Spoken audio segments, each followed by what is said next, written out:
Have you ever looked back at a relationship that you had in your 30s, your 40s, or your 50s and thought, how did I not see that any sooner? Well, here's the thing. You weren't supposed to see it any sooner. Today, I want to talk about why midlife is actually when our brains are designed to finally recognize toxic patterns, and why that recognition is your superpower and not your failure. I'm Beryl, and I help midlife women stop asking for permission and start living authentically.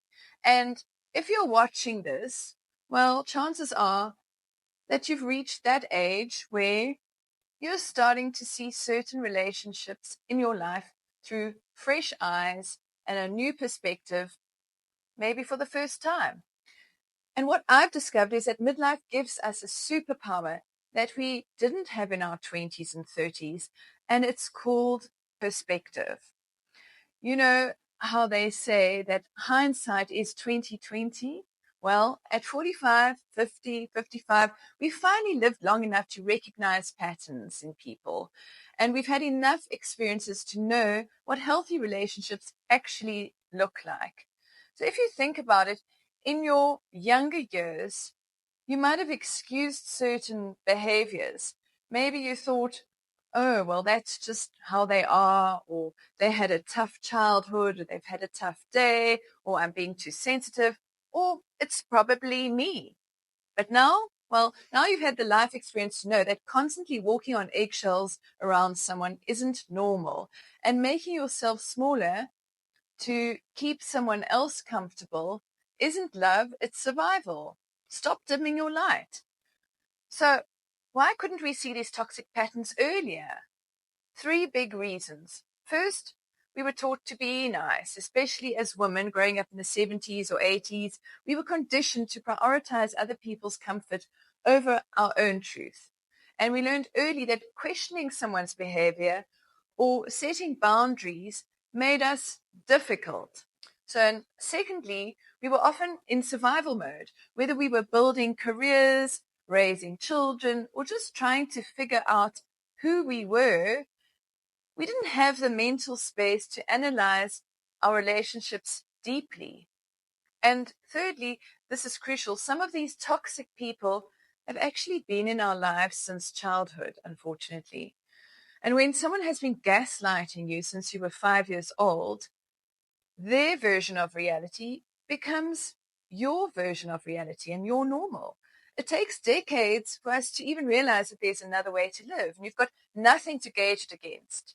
So if you're watching this thinking, oh my goodness, that's exactly what happened to me with my mother, my partner, my friend, well, you're not alone and you're not crazy.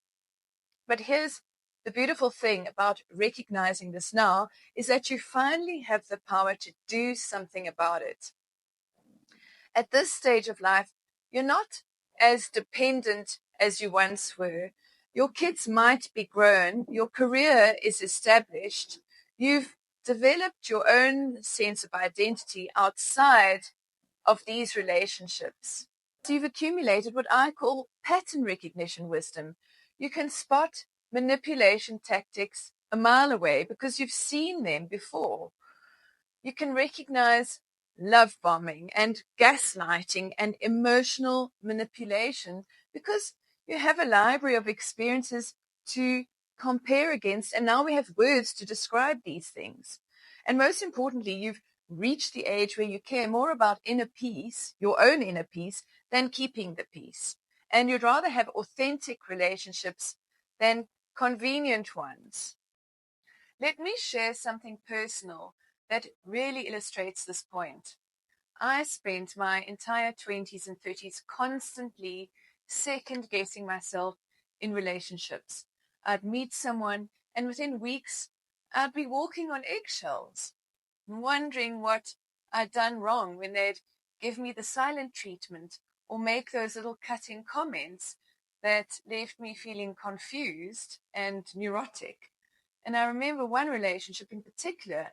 I was about 35 and I found myself apologizing constantly for things I hadn't even done.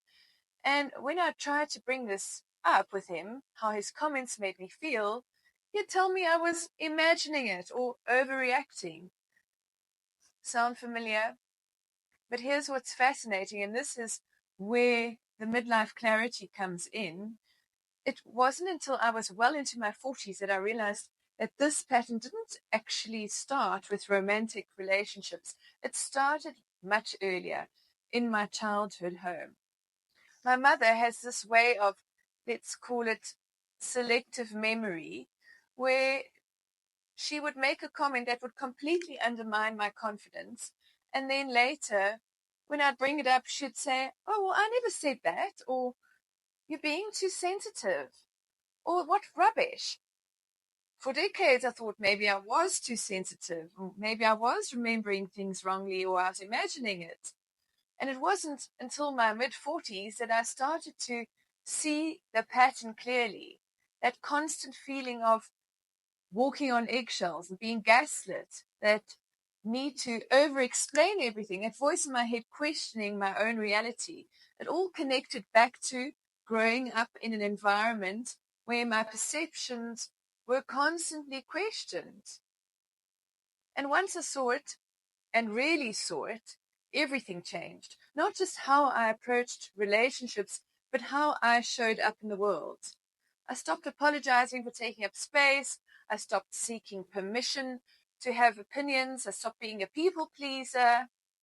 And the beautiful thing about midlife clarity is that it's not about blame or bitterness. It's about finally having enough life experience and confidence to recognize patterns and choose differently. And that's the gift of midlife awareness. It's not about dwelling on the past and all the negative things. It's about using that wisdom to actually create a completely different future. So if you're watching this and thinking about your own patterns and your own relationships, remember that this clarity isn't arriving late. It's arriving exactly when you're ready to handle it. Our brains actually develop pattern recognition over time. This isn't about being stupid in our earlier years. It's about neurological development and gaining knowledge. And one pattern I see constantly with midlife women is what I call permission seeking. We've spent so many years asking toxic people for permission and acknowledgement, permission to feel hurt, permission to have boundaries, permission to prioritize our own needs. But here's what I want you to understand is that you never actually needed their permission in the first place. You don't need permission, especially from a toxic person, to feel upset when someone treats you poorly. You don't need permission to limit contact with someone who drains your energy. It's your own decision. You can do what you want. And you don't need permission to prioritize your own mental health. The toxic people in your life have trained you, without them knowing most of the time, but to believe that your feelings, your boundaries, your needs are always negotiable and they're not really important. But they're not. So if you're watching this and thinking, oh my God, that's exactly what's been happening to me, well, first give yourself credit.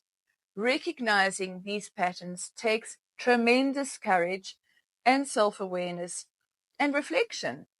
And second, know that seeing clearly is the first step to living freely. You can't change what you don't acknowledge and you don't know. And the third thing is to remember that healing doesn't require their cooperation. So you don't need the toxic person to admit what they did or apologize for what they did or change, because they most likely never will. They will never, ever see it that it's their fault. So you don't need their permission and their participation. This is your time. Your midlife years aren't about settling or keeping the peace. They're about creating the authentic, peaceful life that you deserve, that you want. So if this resonated with you, I'd love to hear your thoughts in the comments below. What patterns are you finally seeing clearly? And if you want to dive deeper into breaking free from toxic relationships, click the link below. Don't forget to subscribe if you want more content about midlife confidence, toxic relationships, authentic living, or whatever it is. And follow us at the Radiant Reset on Instagram. I'll see you in the next video.